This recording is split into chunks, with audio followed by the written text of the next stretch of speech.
Welcome to the Divine Shakti Arts podcast. It is an absolute honor to have you here today. And we have been getting into Sanskrit recently, more and more over here. And I see what you do. You know, you teach beautifully to all age groups. You make easy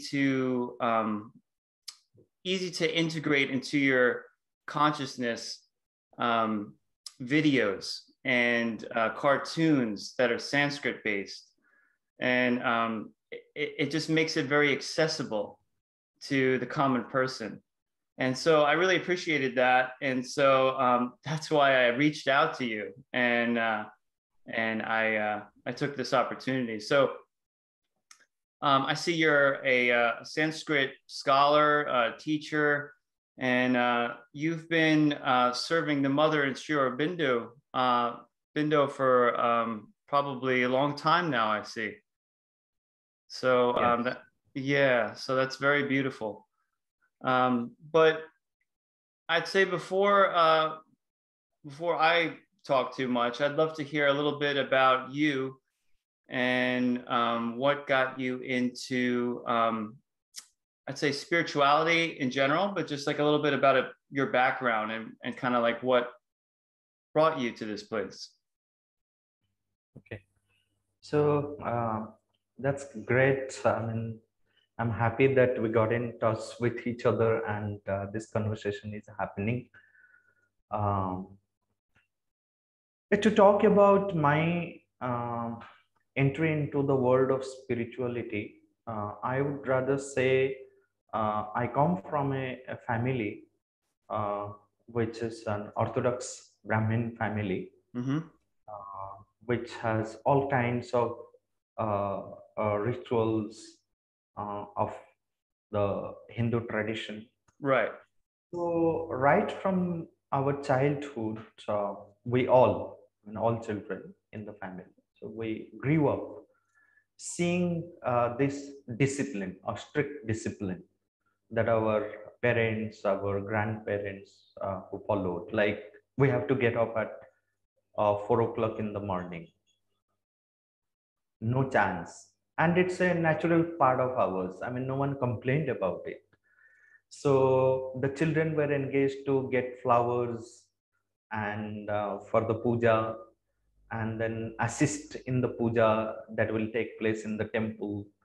And by the time, say, my father or elder brother or someone who is in charge of puja on that day, so by the time they get ready, so rest of the things, the cleaning of the utensils, the plucking of the flowers and the water and everything has to be, we all assisted, and then ringing the bell and then singing and all these things. Right. So following a certain kind of discipline, having sattvic kind of food because non-veg or any other things are not allowed, then having a particular kind of attire that you cannot just wear anything that you want. So there is some discipline which is there right from the beginning.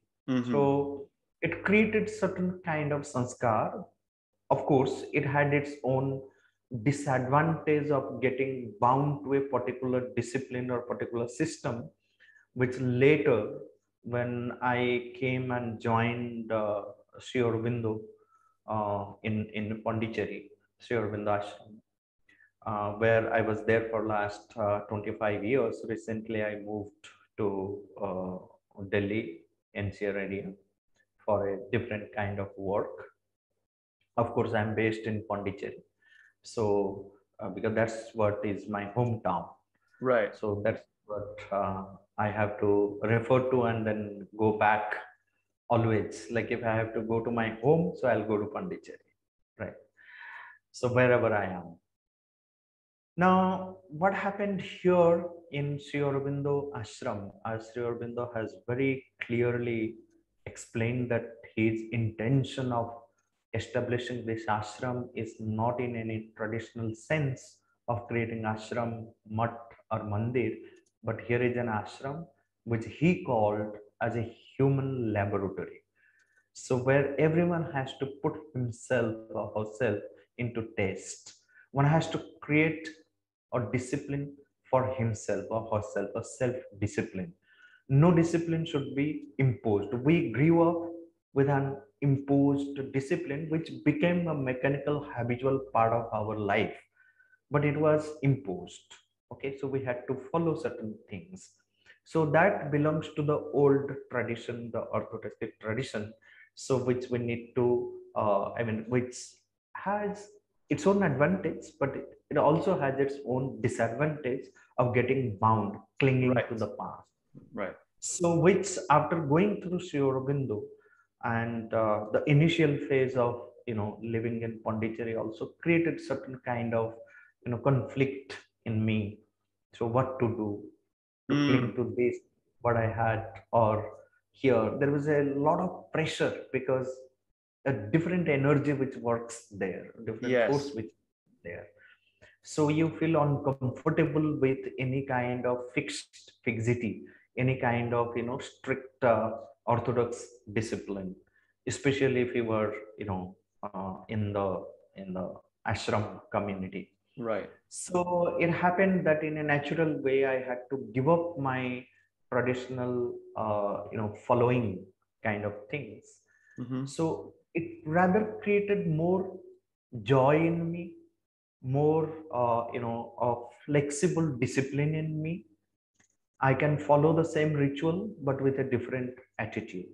Right. So the attitude had changed, the consciousness has risen above. It is not the same consciousness which is operating, so which was creating problem, which was creating confusion, which was creating conflict. So now I'm free from that conflict.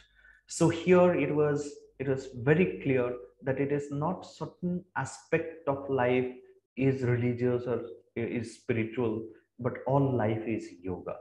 Every aspect of life, every movement, every part of our being, every movement that takes place in us can be raised, can be transformed, can be worked out differently. Mm. So ultimately one has to be in this life, in this world, participating in every aspect of the world, every aspect of the life, but one has to operate from a different level of consciousness. One has to have a different attitude. So that made the whole spiritual life so easy and practical on one front, and the most difficult on another front, because it's not an easy life just to follow spirituality and maintain that sincerity, utmost sincerity. This is where the whole challenge lies. We do fall back, we Right. have our shortcomings, we have been carrying the baggages of so many lives, the kusanskaras of so many lives.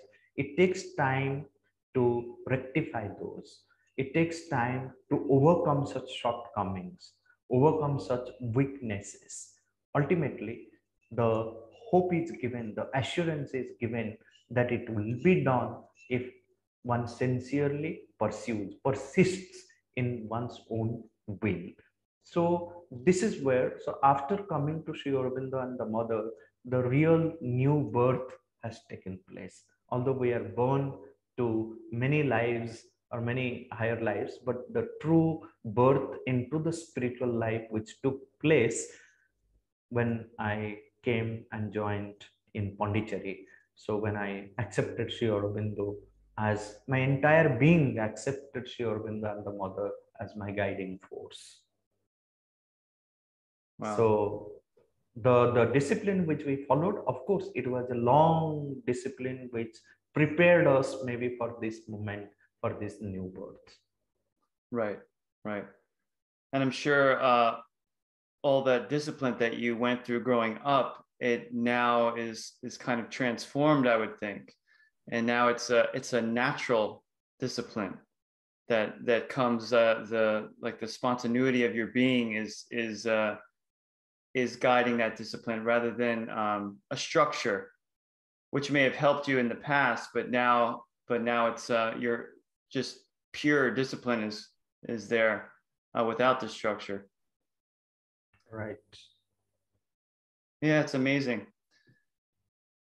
All right. So next question would be like a Sanskrit. I guess Sanskrit was also probably inherent in your upbringing, I would assume. Is that right?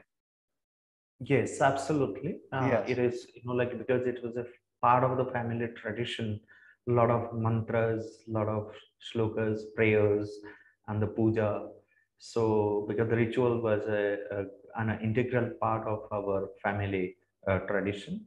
So, Sanskrit definitely was not just my family, the entire village had a Sanskrit environment. Mm. And most of the families in our village, so you will find the children or the members of the families dedicated to Sanskrit. So maximum number of Sanskrit teachers or Sanskrit lovers you'll find in my village. So we had a great love for this language, respect for this language. We imbibed it and we made it a part of our life. But then same kind, like the approach which was there or is there, the attitude which is there to Sanskrit in the Sanskrit community. So my grandfather was a very different kind of Sanskrit scholar, Sanskrit vidwan. So he always instilled this um, bhava in me, that you have to feel the language, you have to feel the purity of the vibration of the sounds. So that is why he gave me maximum number of mantras and prayers, invocations, and listening to the stories of Ramayana, Mahabharata, and from the Puranas. So much Sanskrit had gone into the very consciousness when we were children. So that became the reason that why Sanskrit became an integral part of our life. And then my grandfather insisted that I should remain confined to Sanskrit, not to give up Sanskrit at any point of the life. So that's how it went on. And again, I would give the entire credit to Sri Aurobindo and the mother, the insights that they have given. So I had studied the Gita before. I had studied little bit of the Vedas or Puranas or the Mahabharata or Ramayana. But same thing when I'm reading in the light of Sri Aurobindo, after going through Sri Aurobindo's essays on the Gita, the Upanishads, the secret of the Veda, all that he has spoken about Ramayana, Mahabharata, Kalidas, about Sanskrit language, the whole perception changes, the whole attitude changes. It gives a very different kind of understanding. You feel that, okay, this is what was missing, and this is a paradise gain here coming to Sri Aurobindo. So he uplifts, he shows, wonders of every word, every concept, every idea, which is every symbolism, which is presented in those sacred texts. So again, like because of Sri Aurobindo and the mother, a new perception about the language, new perception about all the content which exists in the language. Understanding of the Veda had changed. Understanding of the Gita had changed. Understanding of Upanishad had changed. It has raised, not only that, it is just a mental understanding which has developed, but how the teachings of the Gita and the Veda and the Upanishads, they have become so integral part of life that in our day-to-day life, how to apply those principles, apply the realizations and the findings of the seers and sages in every aspect of life. It creates a greater, it has created a greater awareness in me after going through Sri Aurobindo's commentaries on these sacred texts. So the very language also has, it appears all the times like a force, like a Shakti, like a Devi. So one becomes, forced in a very natural way to do the upasana of this Shakti than just using the language for mere communication or teaching someone. So the very approach to language had changed. Wow. Yeah, it seems that Sri Aurobindo and the mother, they unpack these old texts and they reveal it to you in a way that's like uh, so available, and you can use it right away. You can feel it right away, and the articulation that they have to express these things is just, I haven't found anywhere, not any spiritual teaching. It's so articulate, and so kind of simple too. Sri Aurobindo, he can really he can write, and sometimes for me personally, I have to really be quiet and to integrate everything that he's writing, because it's these large sentences, and I have to really take it in, and it kind of expands your mind just by contemplating on what the single sentence said. And the mother's approach seems slightly different. She's just so right to the point and just like pure simplicity, but you've never heard anything so simple before. And it's just right there for you. And it seems almost obvious, but like, how come I've never heard that before? It's like too obvious. That's how you know it. To me, that's how you know it's true almost, because it's something that feels almost too obvious. And yeah, So that's very true. What's that? And definitely, like I said, it's very true what you said, that the simplicity that you find, and also there has to be enough silence in the consciousness to get into the spirit of that writing. That's one fact. Yes. But how do we create that silence? Again, the very writings, the whatever Sri Aurobindo has written, if one just has little openness, little aspiration, little sincerity, so one can see the immense silence behind these writings. People ask me, oh, you have kept so many books. Have you, of Sri Aurobindo, have you read entirely Sri Aurobindo? His books are huge books. He is an ocean of knowledge.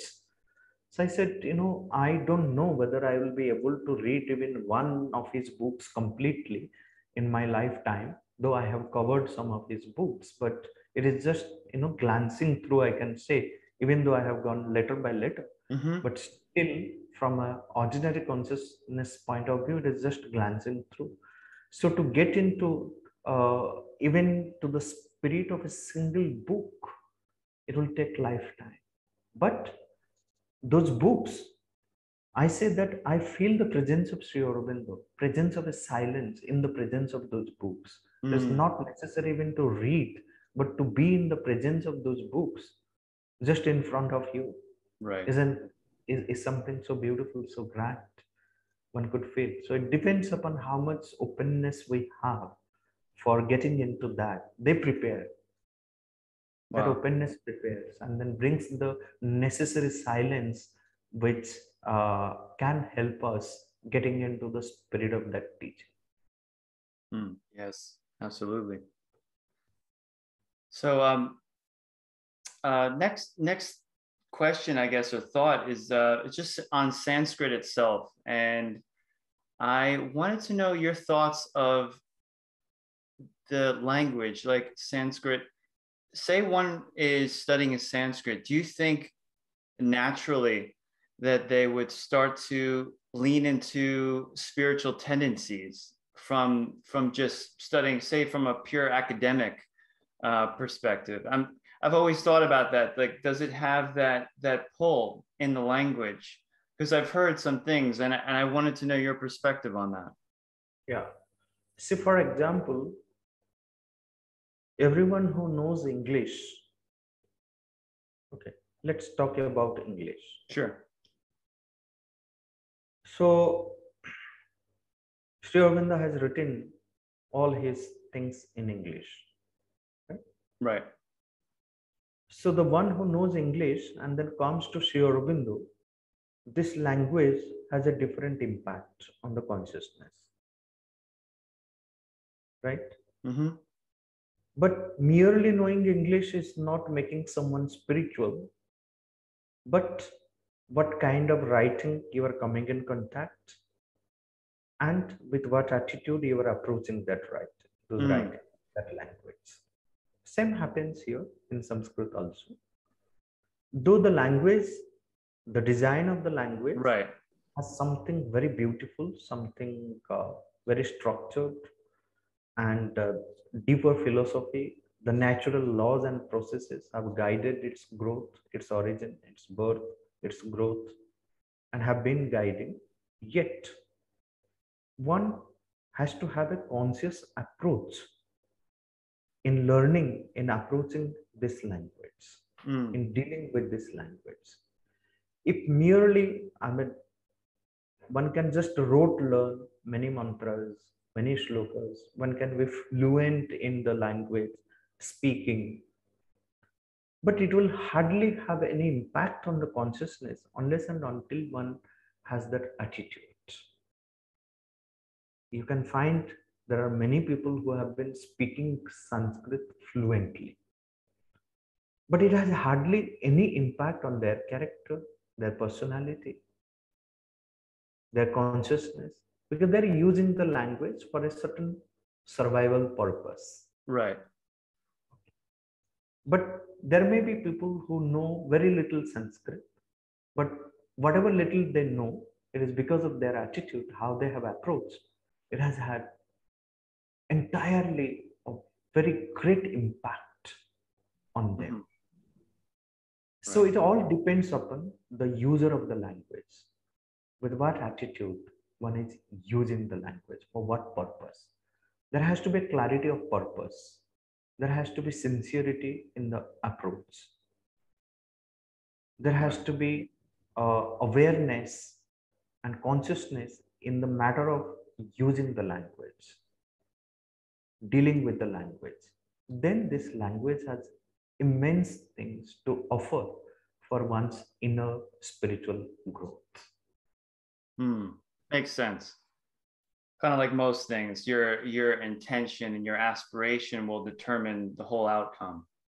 But merely choosing a subject, Sanskrit, and then studying it, it's not going to help unless and until one has that inner aspiration for raising oneself through this language. One Right. has to have that deep respect for this language. Respect means like one has to align one's aspiration, one's purpose of learning has to be aligned with the very quality of the language, very Right. original force of the language. If Yes. that alignment is not there, merely choosing a subject is not going to help. Right. Yes. That's definitely along the lines of what I was thinking. There has to be a resonance between the creation, what created that language, and the person's aspiration, and then it will have the most powerful effect. Yeah. Wow, that's beautiful. You know, the mother and Sri Aurobindo, from what I have experienced per se, or just gathered in the past 10 years of studying them and just reading them, I say that it seems that they're very much forward thinking. They're not into necessarily a static realization of a high state of consciousness, but they're very much into manifesting that realization. So realizing something and then transforming not just yourself, but just your life and your environment around you. And I was thinking about that, and I was also thinking about how Sanskrit is very dear to them both. And I wanted to know your thoughts on how Sanskrit may play a role in the evolution of the earth consciousness, or the transformation that may take place as Sri Aurobindo and the mother have aspired and seen it. Mhm. Yes, true. So, yes, Sri Aurobindo and the mother, they had very deep regard for Sanskrit. Not only that, both of them, they wanted that it should become the national language of Bharat, Mm-hmm. of India. And the mother herself, whenever she had little time, she dedicated it for learning Sanskrit. Yes. And then she said, uh, uh, I mean, about Sanskrit, she had both Sri Aurobindo and the mother, they had a very different, uh, perception, in the sense that whatever mother says, she says that this is what I have learned from Sri Aurobindo. So she says that, the language at present, the present consciousness, whatever the language may be, has become so artificial, so superficial. That superficiality, that artificiality is not going to help in the evolution of the consciousness.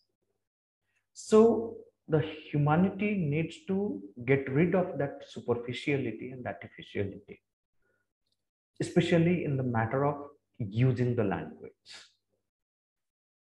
She therefore said that we need a new language, a new language. Mm. So what is that new language? Because the new consciousness will always adopt something which is perfect, Right. which is already existing, is perfected, or it may choose entirely a new language. What is that new language? We don't know. But that language which has been perfected, it can be any language, because it's not just Sanskrit, which is a mantric language or a perfected language. Any language can be raised from its level of inertia to the level of mantra. It all depends upon the user of the language. You find Kabir Das writing in Awadhi language, or Tulsi Das writing Ramcharitmanas. So it creates the same kind of feel. It uplifts. So they have used the language for that purpose. They have raised that language. Sri Aurobindo, you read Savitri, you read any writing of Sri Aurobindo, you feel uplifted. Right. But you are not reading Sanskrit, you are reading English. Okay. Which has its own flaws and everything. But Sri Aurobindo has raised that language from the level of inertia and then raised it to the level of mantra. Absolutely. Has charged the whole language, every word, with that mantra shakti, mantric power. So with what that new consciousness dawning upon the earth will resonate and adopt, and that language will become natural, we don't know. But it will definitely choose a perfected language. And so far, compared to all other existing languages, we find Sanskrit is a highly perfected language. The very design is that it is, constructed, it is structured on the basis of the natural laws and processes. It follows the universal laws. Mm. It follows the principles of the very creation. It resonates very much with the human system, the principles, how human being is built, how the human is created. The creation, the principles of the creation, and the principles of the formation of words, the formation of the language, the structure of the language is almost same. So that is why we don't know what the language will be. It doesn't matter. But this very language, because it is very much in a line with the higher principles, so it can help raising the consciousness, purifying the consciousness, or as you pointed out, transforming the consciousness. That is why the mother used Om Namo Bhagavate for the cellular transformation. How much they have said about Om, how it helps. The purity of the vibration of these sounds can bring immediate impact, immediate transformation.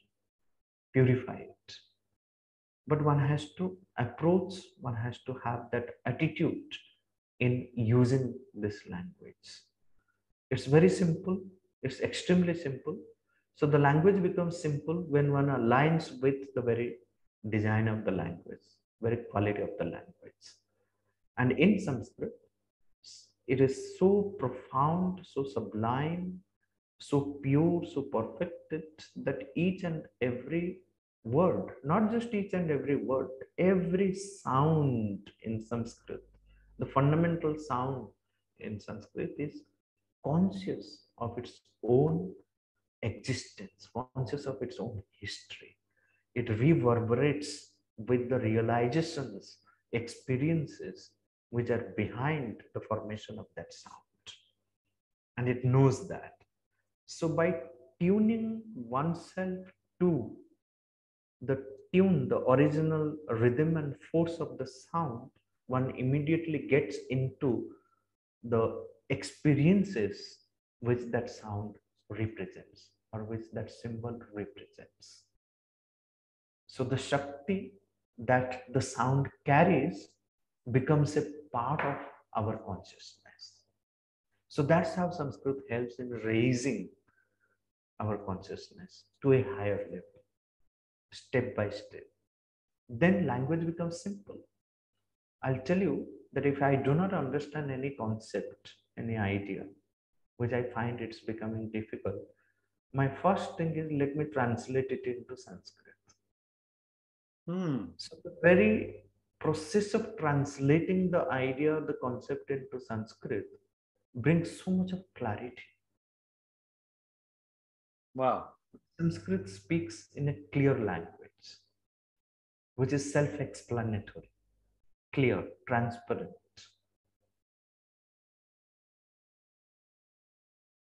So that's what I can offer. Yeah. Yeah. That's amazing. Yeah. Thank you for sharing all that. So yeah, Sanskrit seems, based on what you said, like a very good candidate for being at least part of the language of the future that may be a better functionality for a divinized earth. Very, very wonderful information you just shared there. So just one more question, then I'd love to hear about your current projects and where we can find you and that type of thing.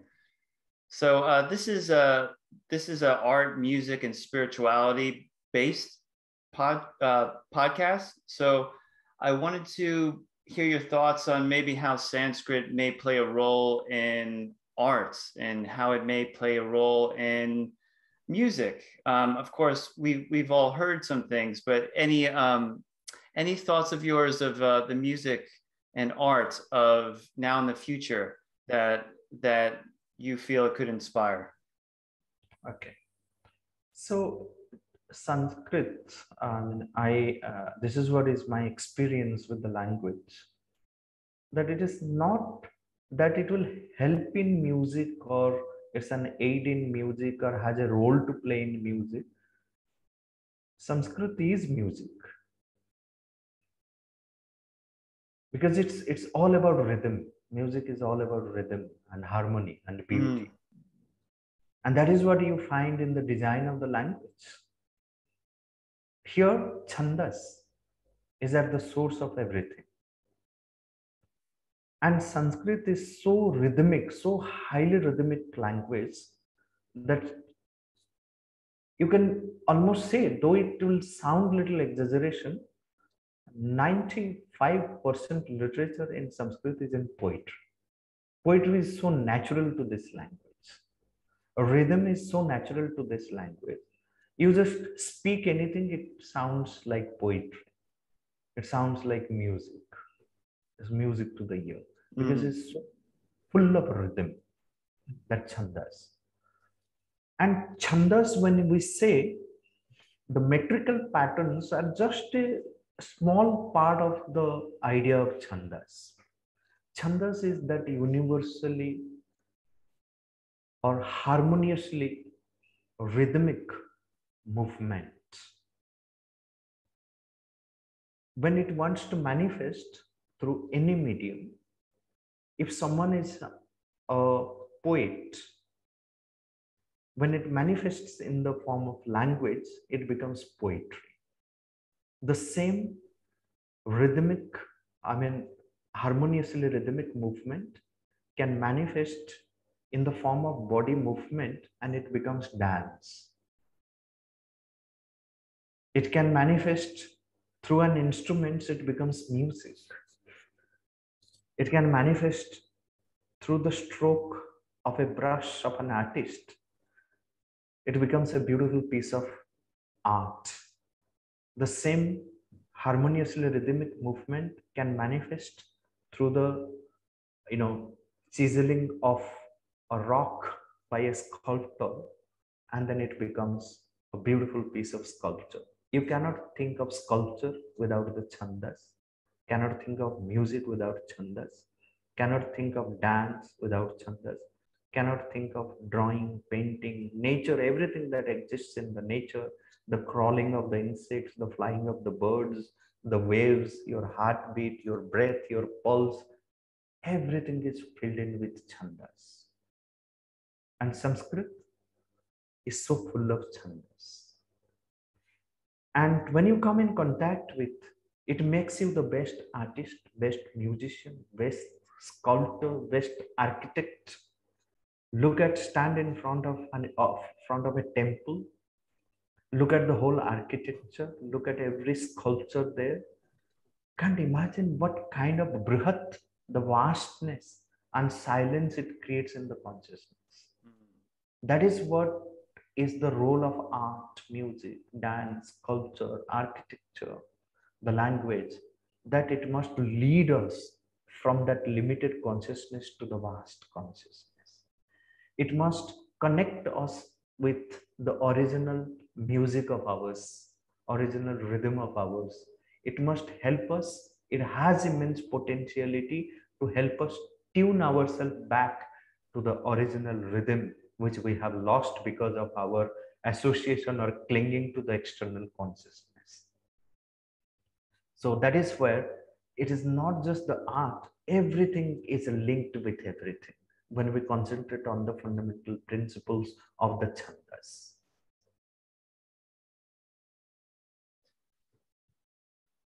Thank you. That's amazing. Yes, it definitely seems like an aid in any artistic endeavor. And I love how you broke it down into the chandas and how that is the kind of a fundamental aspect that is guiding not only the language, but is the universe. And connect with that, and you connect with everything in your creative output in general. Mm-hmm. Absolutely. Thank you so much, Sampadananda Mishra. This has been so beautiful.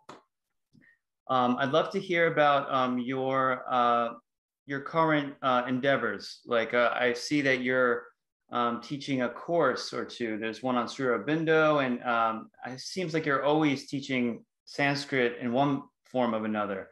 And I'd love for you to share a little bit about that and how one might register or just be aware of it. Yeah. See, my grand vision is to take Sanskrit to as many people as possible in various forms. And people of various walks of life must find certain ideas which are resonating with their profession or their whatever they do. So this is where I link Sanskrit with every walk of life. So then everyone finds a reason for learning it. Right. It resonates with it. And especially I would like every child, as the mother has said, like every child born in India must learn Sanskrit. So that's a great task on me, because the mother has said that every child must learn Sanskrit. So how do I take Sanskrit to every child of India? So there are a lot of efforts which I have taken up. And the recent one is that I have launched first ever, and you can say one and only, e-magazine entirely dedicated for the children. It's a Wow. children's magazine in Sanskrit called Saptavarna. And every adult also can enjoy reading it and learn Sanskrit through it. So we're learning it. We have launched it on 15th of August, Sri Aurobindo's birthday and India's Independence Day, very auspicious day. And it has to spread. It has to spread. It's very innovatively with a lot of new ideas, innovative ideas in a simple manner, which is conducive to the child consciousness, child psychology. We're presenting it through songs, through riddles, puzzles, question answer, so many kinds of comics and simple poems, simple conversations, simple sentences, new words, new vocabularies, innovative ideas. What kind of innovations teachers implement in the classroom? We're inviting the teachers also to participate and share their experiences. Good news, a piece of good news which happens, which has some connection with Sanskrit. So that also Sanskrit or India or with our, higher life. So we are presenting that in a simple language. So this is the recent thing. I also have this language curry application through which one can learn simple conversational Sanskrit in a very innovative way and then build vocabularies, necessary vocabularies, learn about the Sanskrit Varnamala or the alphabet, learn many songs and shlokas through that. And we are present in the Saptavarna children's magazine also through the application. Then we have a set of 10 books called Deva Bhasha. So the website devabhasha.in, devabhasha.in, devabhasha.in, which it has become very popular all over world because it's a textbook which is prepared, which is not heavy, which has no grammatical rules, no conjugation table, no declension table, no grammatical words, technical words. We just teach the language by following a different innovative mechanism in a very simple and natural way. The children learn Sanskrit. So here we give Sanskrit to the children from play school to class 8. So there is a school in Lucknow in India called Set MR Jaipuriya School, where around 5,000 children are learning, and their Sanskrit is compulsory from playgroup to class 8. And for that, I have created these textbooks. So that's another initiative which continues. So language curry application, Saptavarna magazine, Devabhasha books, and in 2013, 15th August, I had launched the world's first ever 24/7 Sanskrit radio called Divyavani Sanskrit Radio. Oh, wow. So 24/7, so anyone can just switch on. You can just Google Divyavani Sanskrit Radio, and then you have the access to it through various platforms. Okay, so it's an internet radio. So I create 24 hours or sometimes 12 hours content and repeat it 2 times, or 24 hours content, audio content, and then upload it and then keep it for 20 days. So then people can listen to various content in their convenient time. And it's all listening Sanskrit, stories, shlokas, mantras, prayers, subhashitas, speeches, conversations, drama, and text reading, news items, and so many things. So it is very lively. I started it in 2013 when there was nothing like this, and this is the world's first ever 24 by Sanskrit radio, which I've been managing all alone without anyone's support. Amazing. Wow. These are the attempts, and then I conduct Sanskrit appreciation classes. So there is a platform called City Book Leaders, where many high-profile people, they come to learn about the Sanskrit appreciation. They know, like, why Sanskrit? If I have to learn Sanskrit, or if I have to speak to others about Sanskrit, what is there? What can inspire people taking up Sanskrit? So that is what is about Sanskrit appreciation class, where I bring in many interesting components, many interesting facts about Sanskrit, about its Varnamala, about the mantras, about the chandas, about the word formation, about the root sounds, and the philosophical basis of the Sanskrit Vyakarana or the grammar, which many people like, and the response has been always good and inspiring and encouraging. And once people have attended this Sanskrit appreciation class, they become the ambassadors of Sanskrit language. So this is how the message spreads. So that's another way of looking at. And then another platform which I'm using for my live classes, so people can connect with me and then take one-to-one classes. Now I have trained a few teachers because I cannot manage every class, especially for the children, which I used to take before. Now I have trained some teachers, and many parents, they find that their children are having problem with their speech, or they're developing some kind of disorders or disabilities, or they're not happy. So where Sanskrit can play a major role. So those parents get in touch with me, and then I divert them to the trained teachers. The teachers are trained by me. So there is a way of teaching to the children. So those teachers, they also teach Sanskrit. So there are various ways, various means which I have created, through which Sanskrit, the message spreads, and then the promotion and propagation of this language I do at an individual level. And then coming to, because my other interest, not just interest, it is an aspiration, is to take forward Sri Aurobindo's teachings to the masses. So here at the Rashtam School of Public Leadership, Rishihood University, we have the Sri Aurobindo Chair for Human Excellence, through which we have taken up many activities. So one of the activities is that we have launched a 150 hours year-long course, which is happening thrice a week.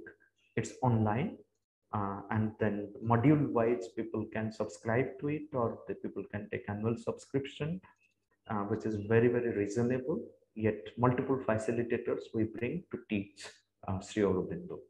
And then we hold conferences, workshops, study weeks, and various other activities for disseminating the knowledge, the ocean of knowledge which is there in Sri Aurobindo's writings. So these are few activities. Otherwise, I'm engaged with various activities. Prenatal education is another interesting area in which I spend some time. Wow. Yes, because my whole idea is that giving birth to a conscious humanity. So that can happen when there is a conscious conception, willed conception, and a conscious process of birthing the child.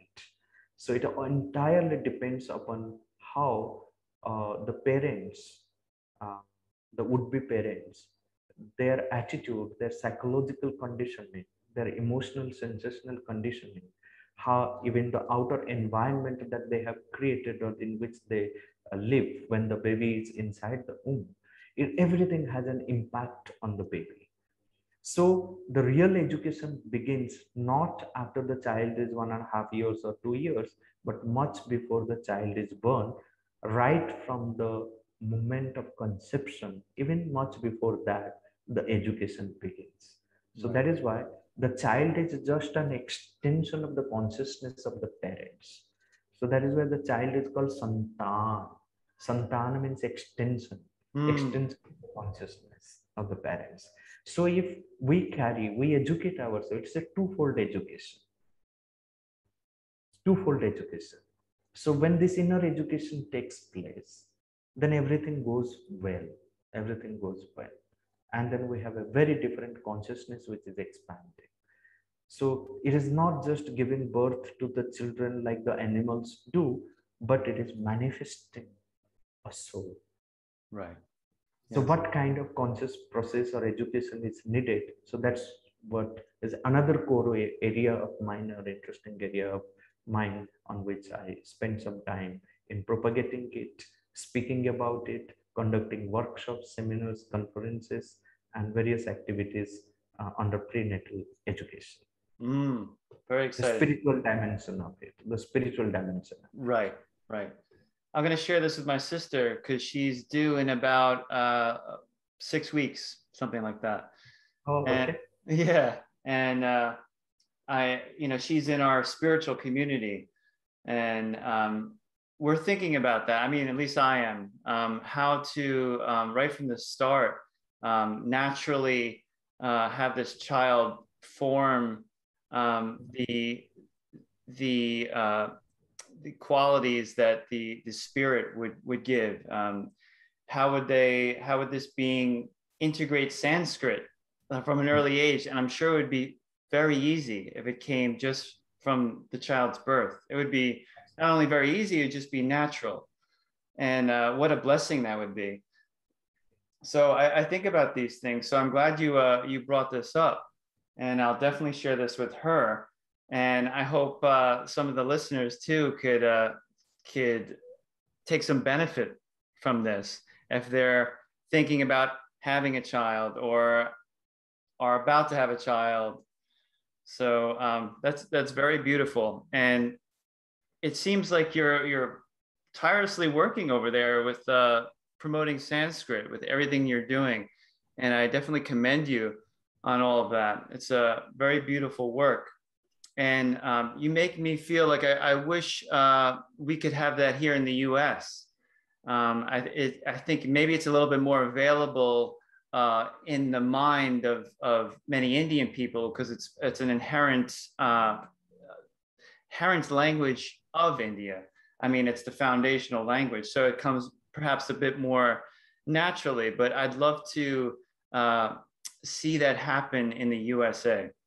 At least see children start to experience it. And I've seen how it has affected people, say, in London and other countries that have studied it from early on. We had Gaia Sanskrit on here a couple, actually it was about a year ago, and she talks about how from the age of 4, she learned it in London. And that kind of really amazed me and made me think, oh, why aren't we doing this here in the US? So so this is great. I'm glad this conversation has started, and maybe this will be an entry point to more of the language and more of the spirituality in general, just flowing from east to west here. Sure. So thank you so much, Dr. Sampadananda Mishra. I really appreciate you being here. And is there any final note that you'd like to just share with any of the listeners here of the Divine Shakti Arts podcast? Any last thought you'd like to leave us with? Yeah, the last thought will be that as the ancient seers and sages and all the spiritual masters who have put forth their vision, that every one of us, we must be clear about the very purpose of life, the greater purpose in the life. And once we are clear and conscious of that greater purpose of life, we must make all sincere efforts to organize our life's activity around that central aspiration. And that's how we can bring a change to ourselves and a change in the collective consciousness. That will be our greatest contribution. That's all. Thank you so much.